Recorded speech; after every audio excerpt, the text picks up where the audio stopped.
Bonjour les cinéphiles, j'espère que vous allez bien et bienvenue dans cette vidéo.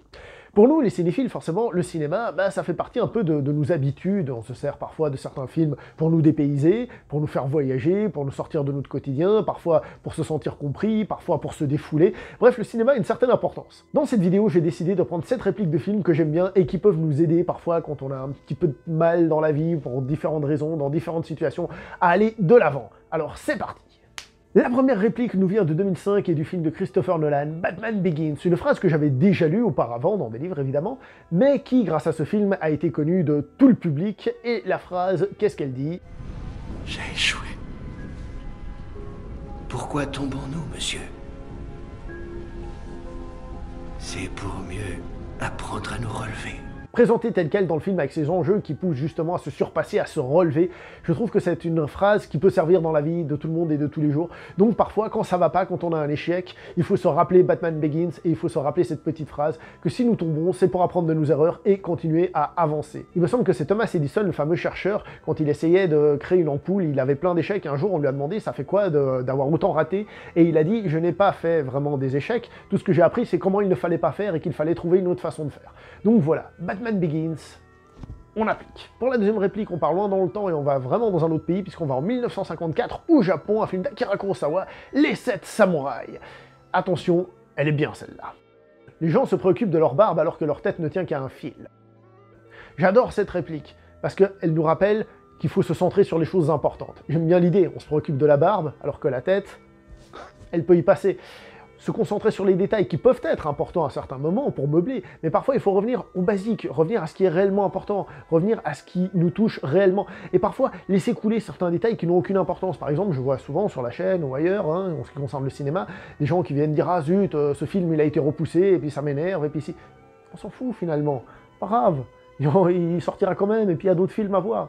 Ceci n'est qu'un exemple. Concentrez-vous sur les choses importantes, c'est le conseil d'Akira Kurosawa. Numéro 3, on retourne aux États-Unis en 1980, un film d'Irving Kershner, L'Empire contre-attaque, avec ce petit bonhomme vert qui dit un truc à un moment qui fait du genre « Non, n'essaie pas.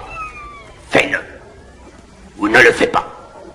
Mais il n'y a pas d'essai. » Ce que j'aime bien dans cette réplique, c'est que dit comme ça, elle est un peu méchante, un peu directe, mais si on regarde plus loin, ça veut simplement dire que quand on fait certaines choses, des fois il faut les faire à fond la caisse. Il faut y aller avec toute son âme, avec toute son énergie. Alors bien sûr, tout ne va pas forcément être une réussite, mais il faut le faire et ne pas essayer. Foncer, être actif plutôt que de rester passif, oser prendre les devants, et quand on le fait, essayez de le faire réellement, pas en ayant une petite arrière-pensée de je le fais mais à moitié, un tout petit peu. Je l'ai fait beaucoup dans ma vie, ça, de faire des choses mais sans y aller à 100%, ça fonctionne pas. Ça veut pas dire que si on y va à 100%, ça va fonctionner, mais au moins on aurait vraiment essayé. 1999, David Fincher, Fight Club. On aurait pu sortir plein de répliques de Fight Club, mais moi j'ai décidé de garder celle qui dit « Quoi? Les choses qu'on possède finissent par nous posséder. Bah, tu fais ce que tu veux, mec. » Une réplique qui vient sans doute d'ailleurs du bouddhisme à la base, c'est ce genre de pensée-là, et qui, encore une fois, est intéressante, présentée comme ça. Elle est évidemment aussi un peu négative, un peu méchante, mais si on arrive à regarder de plus près, c'est vachement intéressant. C'est-à-dire, oui, par exemple, sur Internet, c'est la mode des collections, etc., etc.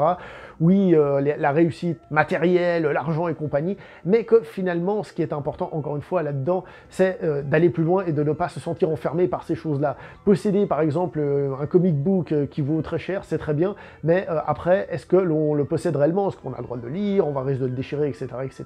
Bref, tout ça pour dire encore une fois que oui, c'est bien d'avoir des choses, mais qu'il faut aussi savoir se libérer de certaines pressions qui sont contenues dans certaines choses que l'on possède. Dans un monde parfait, il faudrait être capable de ne pas se sentir attaché à quelque chose. Mais si l'on regarde, par exemple, on possède un corps, et ce corps, on dépend aussi, on est possédé par ce corps, qui finalement n'a peut-être pas les capacités que l'on voudrait. Si par exemple on a envie d'être footballeur professionnel, c'est pas possible. Donc quoi qu'il en soit, on est toujours possédé par ce qu'on possède, mais l'important c'est de posséder intelligemment, et ne pas se laisser trop posséder justement.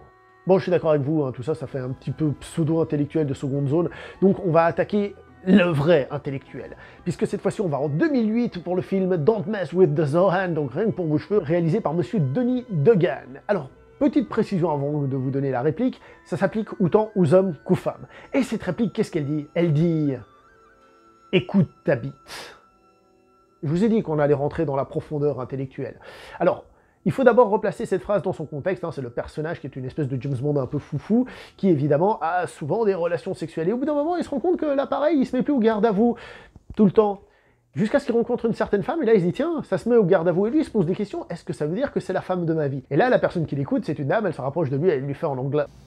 Listen to your hog. Et pourquoi je trouve cette réplique fantastique? Eh ben, parce que ça revient en fait à l'humanité, c'est-à-dire oui, on peut intellectualiser plein de choses, mais au final, il faut aussi se rappeler ce que nous on veut, ce que nous on ressent au plus profond de nous-mêmes, sans forcément réfléchir aux pressions externes, sans forcément réfléchir à ce que la société voudrait, etc., etc.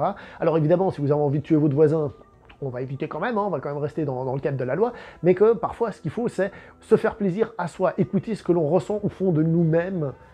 Et donc c'est ce que nous dit cette fantastique réplique très profonde, qui d'ici là m'a toujours beaucoup plu. Nous partons en l'an 1995, un Australien du nom de Mel Gibson, dans un film qu'il a lui-même réalisé, à savoir Braveheart, nous disait une phrase du genre « Every man dies.